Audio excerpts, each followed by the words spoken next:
Welcome back, villagers, to another episode of Hugh Tran, the Insurance Man. So much to unpack, but we can do it in this video. Three things we're going to talk about. Number one is the California Senate approves home loan for undocumented immigrants. Oh boy. Number two, U.S. Department mistakenly transferred $239 million to our enemies, the Taliban. My goodness.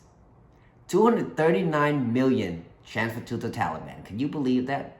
Number three, Supreme Court rejects Biden-Harris student loans relief plan. I knew this. I told you in my previous video that this is going to get shut down by the Supreme Court. And this is going to happen because you borrow a loan, you have to pay it back. And I am actually in favor of student loan forgiveness if we stop funding wars.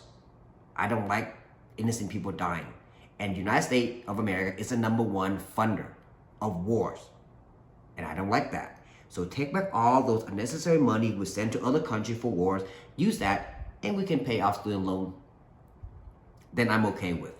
But if we cannot do that, then if you borrow student loan to go to college, you need to pay it back because that's what grown people do. And if you are the type to argue against this, then you are part of the problem. Congrats to you. Let me know in the comment section if you were one of the good ones that got student loan forgiveness and how much did the government, or I should say, how much did I pay off your loan for you through my tax? I would love to learn. I would love to hear it because so far I haven't heard from anybody that got their loans paid off. But I could be wrong. I pay off my own loans long time ago.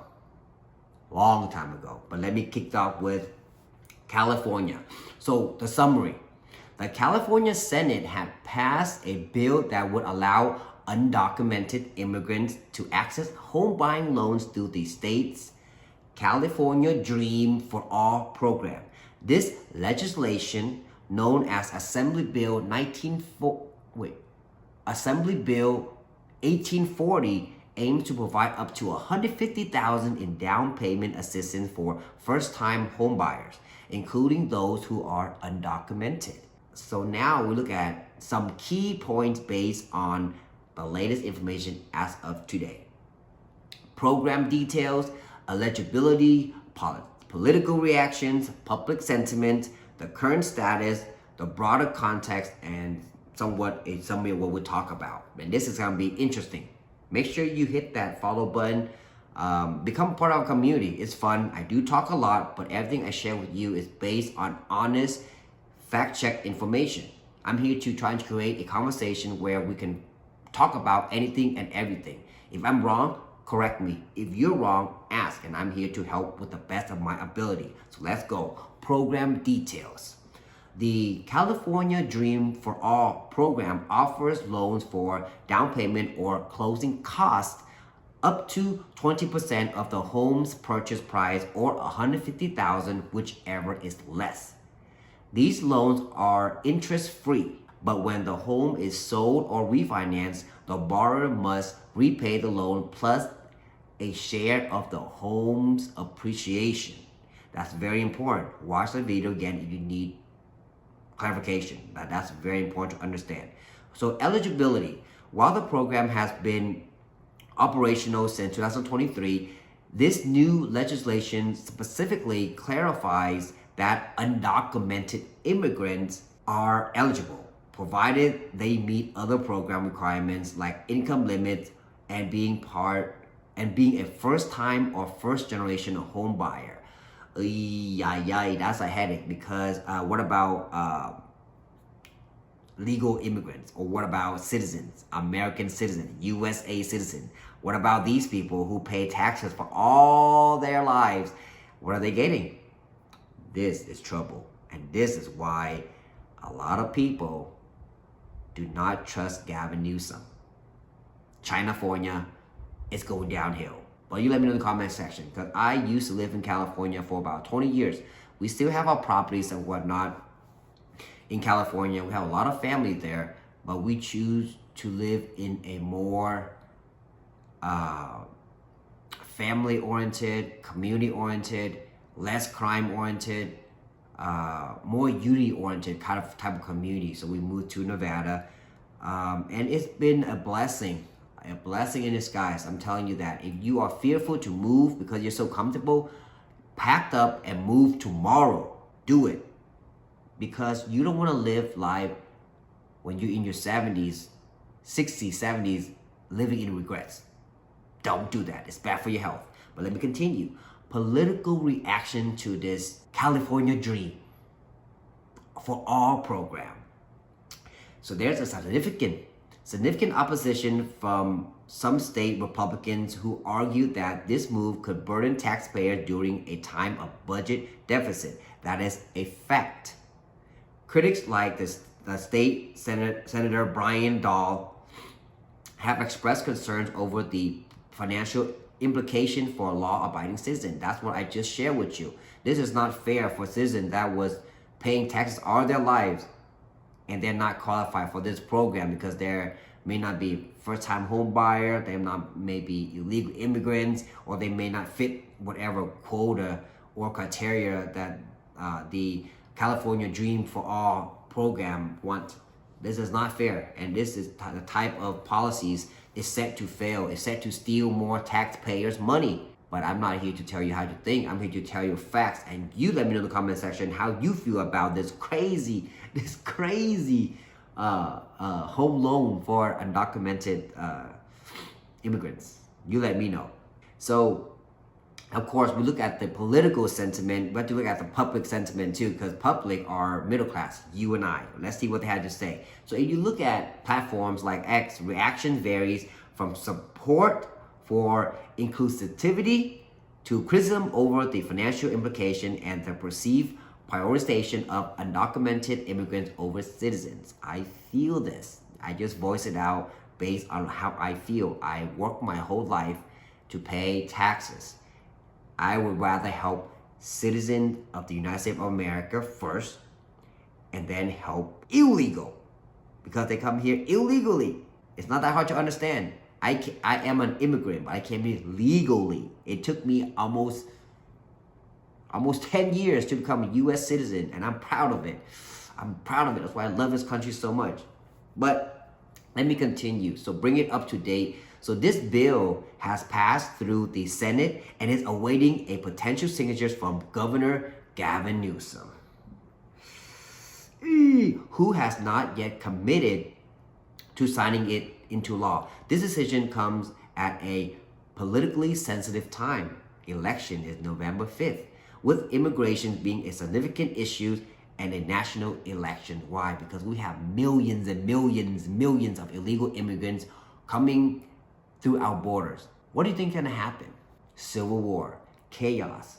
Because when people pay taxes all their life or getting cheated by their own government, people are not gonna be happy about it. They're gonna voice out their opinion, their frustrations. And when you can't make ends meet to feed your family and you see an illegal immigrant, an illegal person come in and buy a home, that's not gonna end well. I'm telling you now, that's not gonna end well. Oh boy, it will not. But let me know in the comment section what you guys think. Before you comment, if you haven't hit that follow button yet, please hit that follow button and be a part of our growing community. And I would love to hear your 2 cents because I love having conversations. And the more conversation we have, the better understanding we'll understand of each other. And that's how we become better. United, we stand. Divided, we'll fall. So this move is part of a broader debate on immigration and economic inclusion, reflecting California's diverse population and high cost of living, where housing affordability is a critical issue. Housing affordability is a critical issue, and yet you do this to persuade illegal immigrants to go to your states so you can wash out all the honest, law-abiding citizens that are leaving your state in 500,000 or more. That's not fair. That's not fair. That's why a lot of people do not like Gavin, China, Newsom. But you let me know what you guys think. So if signed into law, would represent a pioneering step in providing economic opportunities to undocumented immigrants in California. That's what they're telling you, aiming to integrate them further into the state's economic fabric through home ownership. However, it also stirred debate over resource allocation, legal implications, and the broader impact of housing market and state finances. Remember, if illegal immigrants cannot pay these homes, the bank will take the home and the bank will sell it back to the next person. And in California, the next person is going to be corporations, foreign money. But don't let me tell you what's going on. I'm only sharing you what I've seen, what I experienced. You have to do your own research to see why are California land being purchased by foreigners overseas. Why? What are they trying to do? Because California now is turning to Chinafornia. You let me know what you think in the comment section, villagers. Aside from that, I want to jump to when I misfiled my tax, $22.39, they will penalize me. If I don't pay for that, they put me in jail. But when the government sent $239 million to the Taliban, what happened to these people? Nothing. And that's why it's crazy and it's unfair. But rules for thee, but not for me. So the rules are for us, but not when they make mistakes. What am I talking about? Man, U.S. mistakenly transferring $239 million to the Taliban as of August 2024 indicates that this incident resulted from failures in the vetting processes by the U.S. State Department. When they make mistakes, oopsie daisy, the money disappeared. I don't know where it went. When I make a mistake of misfiling my tax for $22 plus, I think it was less than that. This is a while ago. And they made me pay interest. If I don't pay the interest that they're asking for, I don't pay it off, they put me in jail. That sounds very fair, right, villagers? But you let me know. So vetting failures, what is that? The Special Inspector General for Afghanistan Reconstruction, also known as SIGAR, S-I-G-A-R, identified that at least $239 million in U.S. aid intended for counterterrorism efforts was mislocated to the Taliban due to the State Department's failure to comply with its own counterterrorism partner vetting requirements. Oh my gosh, please, this is giving me a headache, but I have to continue, villagers, because the more I share with you, the more angry I get. This was highlighted on July 2024 SIGAR report, which pointed out that two State Department bureaus, the Bureau of Democracy, Human Rights, and the Labor and the Bureau of International Narcotics and Law Enforcement Affairs, did not properly vet aid recipients. State Department acknowledgement. Following the SIGAR report, the State Department acknowledged these vetting gaps. They committed to ensuring that all programs offices will comply with applicable vetting requirements moving forward, indicating an intention to improve their processes. They tell you, oh, I'm sorry, I don't know where $239 million went. It could have went to my bank account, but I'm not going to tell you, but I'm going to let you know I learned my lesson. Slap on the wrist. The money's not going to be recovered because I transferred to somewhere where it's not vetted. I don't know who's getting it, but we're going to do better going forward. How? What are you going to do better? They're not going to tell us. They're going to tell you. They're going to tell me. They're going to tell us that, oh, we're going to fix it. We're going to do better. What are you going to do better? That is why, villagers, they want us divided so they can continue to money launder all this mad money everywhere, all around the world, and back into the bank account, while you and I are fighting each other because of racism, because of misgender, because of your skin color, my skin color, because of all unnecessary stuff. We continue to fight, continue to argue while they're stealing our money. And this is a fact. Now we jump to after the public found out about $239 million went to the Taliban. How did they feel?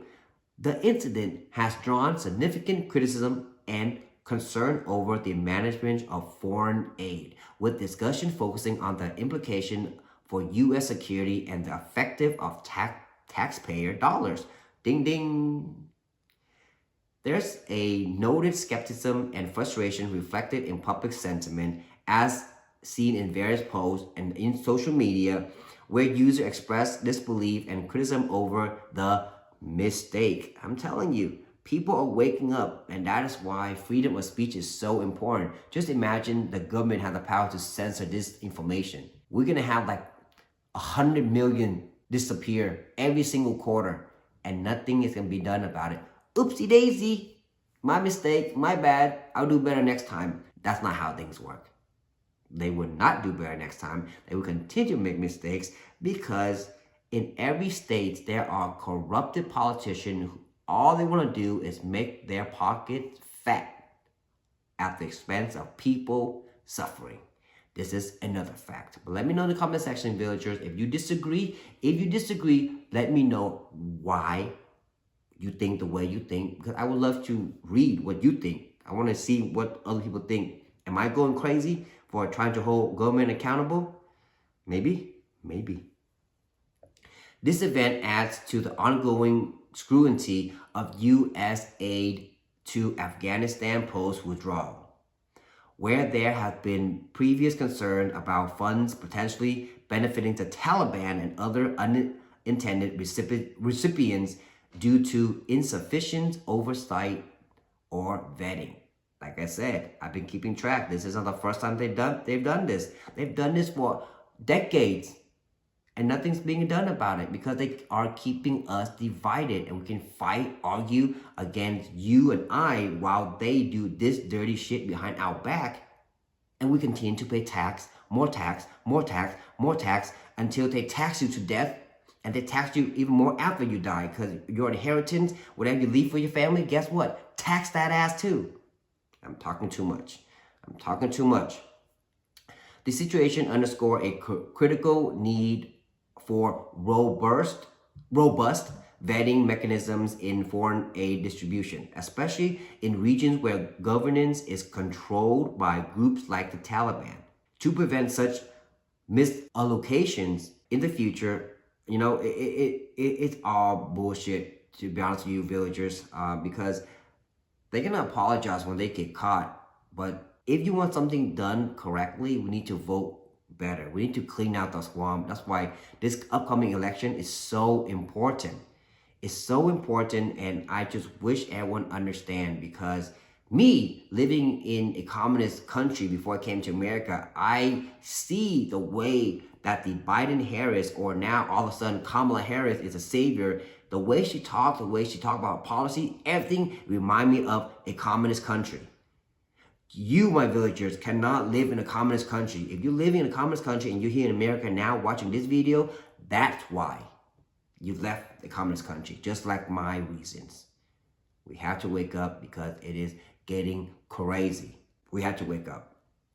And last but not least, we have to jump to this too. You know, the Supreme Court rejects Biden's student loans relief plan. So the latest development on the Supreme Court's interaction with Biden's student loans relief plan as of August 2024 indicates that the Supreme Court has declined to revive or reinstate aspects of the Biden administration's latest student debt relief initiative. Meaning, they can cancel that. You are not getting free bailout. This decision effectively keeps on hold as plans that aim to lower payments for millions of borrowers, which was challenged by Republican-led states and subsequently blocked by the 8th U.S. Circuit Court of Appeals. The Supreme Court's unsigned order suggests that they expect a more comprehensive decision from the appeals court soon, indicating that while the plan remains blocked for now, the legal battle continues through lower courts. It just wasting more taxpayer money. This action by the Supreme Court is seen as a significant setback for the Biden administration effort to provide relief on student loan debts, with no noted dissents from the justices. highlighting a consensus on this matter within the court. Make long story short, there's no free bailout, and the Democrat can no longer use this bullshit lies to buy votes. You know, instead of trying to give a bailout, why don't you work on the betterment of our country in terms of making our economy better? When the economy is doing good, more real jobs open up, people can contribute to society, and by doing that, their pockets get fatter without having a free bailout, free handout. Free handouts and free bailout does not work. It does not work. But you let me know in the comment section if you disagree with me. If you disagree with me, come with facts, because I like to read long messages that allow me to say, my villager is correct. This villager is pretty darn smart. Then you go ahead and pin this so that way the rest of us can learn from you. That's what I'm saying. So before I let you go, villagers, thank you for making it to the end of this video. I talk a lot, but all my information is based off of facts. I always fact check all my information before I share it. But if I make any mistakes, fix me in the comment section. Hit that follow button. And like always, before I let you go, take care of yourself. Take care of your family. But most importantly, we have to take care of our health. Until next time.